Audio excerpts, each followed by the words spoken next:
This is one of Cluny the Scourge's Rome Total War online battles. This time I'm playing as the Seleucids, and I've taken 6 units of archers, who I've deployed on loose formation in front of my battle line. For my cavalry component, I've taken 4 units of super heavy cataphracts, upgraded with their attack stat to the gold weapon. I've taken 4 units of Silver Shield pikemen, upgraded gold armour and weapon, and 3 units of Silver Shield legionaries, who I've interspersed with the pikemen in an alternating formation 1 by 1. The idea behind that being that they will cooperate with one another, the pikes fixing the enemy in place, and then the legionaries moving forward in a more manoeuvrable way to exploit openings in the enemy line. My opponent, playing as the Roman Senate, is ThomasAugustus. He's taken 3 units of legionary first cohorts, who have occupied the lead of his army, 5 units of urban cohorts in a second line behind, and they have silver, gold and armour upgrades, 1 unit of archer auxilia, purely for support purposes, and 3 units of Praetorian cavalry, with gold upgrades. In other words, with so very few missile troops, he's taken a rush army, which means investing all of his denarii into melee units with the intention of overwhelming enemy foot troops, and so rendering their missiles redundant. Of course, this means that you're under continual fire and are unable to return it. The key principle is that once you come within missile range of your enemy, you close immediately and with all possible speed. Also that you maneuver and deploy your dispositions beforehand so that you're in a good posture for when this happens. So, as the battle began, I rushed my army forward, hoping to bring them within bow range and so force their hand, make them attack me as soon as possible, leave them with as little time as I could to maneuver to their advantage. Now you may wonder why my Seleucids all carry silver shields. The reason is very simple. Historically, of course, they are renowned for their fear of vampires and werewolves, so they have dressed in their traditional anti-undead battle gear and have to carry as much silver as they can. They even polish it with garlic, because it's best to be sure. My opponent has placed his cavalry on his right to face mine, my left, moving some of his infantry to support them. He's placed his legionary first cohorts on loose formation, in order to minimize the effectiveness of my bowmen, and has also interspersed some of his infantry directly with his cavalry, hoping no doubt to be able to support his Praetorians once they engage my cataphracts.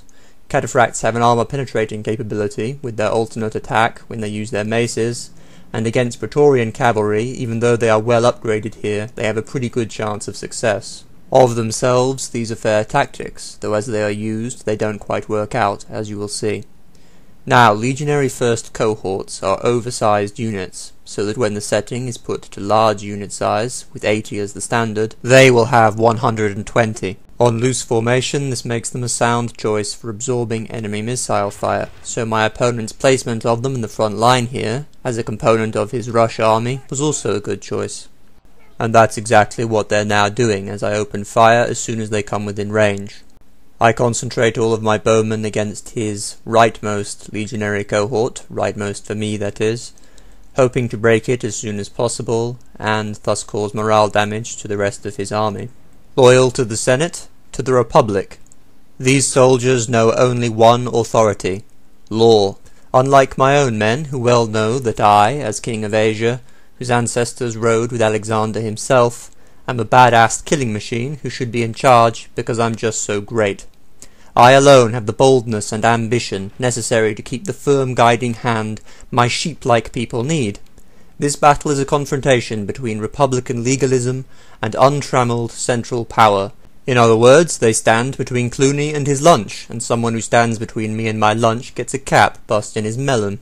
Here you see me withdrawing my cataphracts in the face of his advance, hoping to draw his horsemen forward, and avoiding a situation where I would get embroiled in a cavalry engagement too far out away from my main battle line, where I would be unable to support them with my infantry if necessary, while at the same time he would have been able to detach some of his infantry away from his main line to envelop and destroy my cataphracts. This was a 15k battle. That's how I was able to afford 4 units of gold weapon upgraded cataphracts, while at the same time still having so many elite infantry units. Now, as my opponent has been forced to advance his army up to mine, I get the first pillar throw, with the javelins from my Silver Shield legionaries. Once again, the fact that my opponent is using Legionary First cohorts on loose formation means that much of my fire here is absorbed. My opponent did decide to bring his troops to a halt so as to use his own javelins. This was a questionable decision. He's built a rush army, and that means he needs to get them engaged as much as possible, rather than leaving them exposed to continual missile fire for so long. It also means that I was able to take the opportunity to send these units on my right, his left, out to make an encircling movement on his flank here. Possibly they stopped because they were overcome by all the garlic fumes from the polish. My own men reek of it all the time, so they've stopped noticing.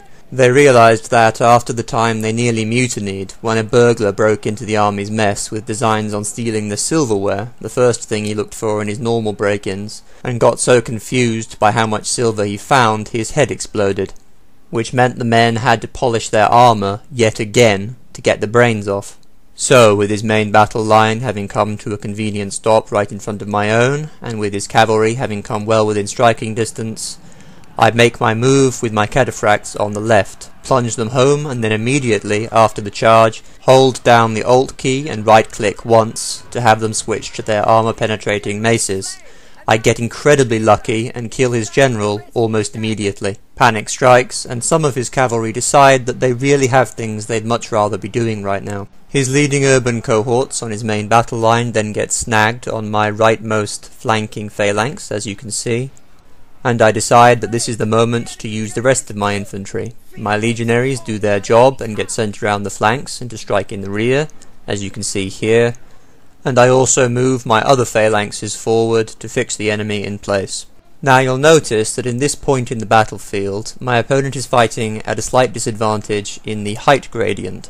This need not have happened. What my opponent should have done was to leave his army to the rear of his deployment zone, waited for me to advance to bring my bowmen within missile range, and then rushed them forward, instead of doing what he did, which was to advance his army right from the beginning to bring himself within range of my archers. Over on the left, as you can see here, I finished off his cavalry by completing an envelopment with my cataphracts, standard tactics, and his army is now essentially disintegrated.